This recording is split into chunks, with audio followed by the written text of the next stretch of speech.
итоге заявок от жителей многоквартирных домов поступило 15. Из них 13 дворов находятся на балансе города, 2 двора ведомственные.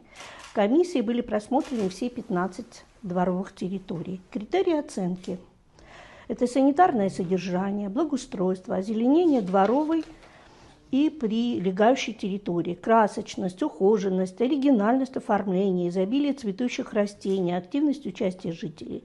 Благоустройство городских территорий и комфорт жителей считается важной задачей. По итогам конкурса было принято решение. В соответствии с утвержденными критериями оценки, которые мы посмотрели, победитель конкурса – это двор дома 8 по улице 30 сентября. Будет предложено присвоить это звание «Лучший Сухумский дворик-2025».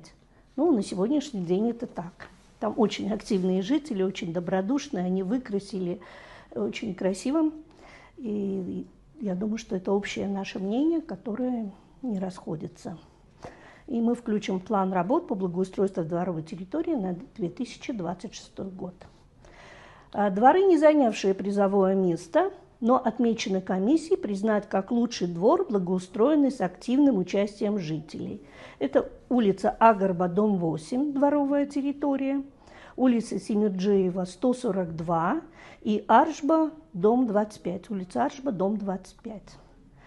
Всех участников мы выделим благодарность, и будет выделен посадочный материал зеленых насаждений для высадки на дворовых территориях.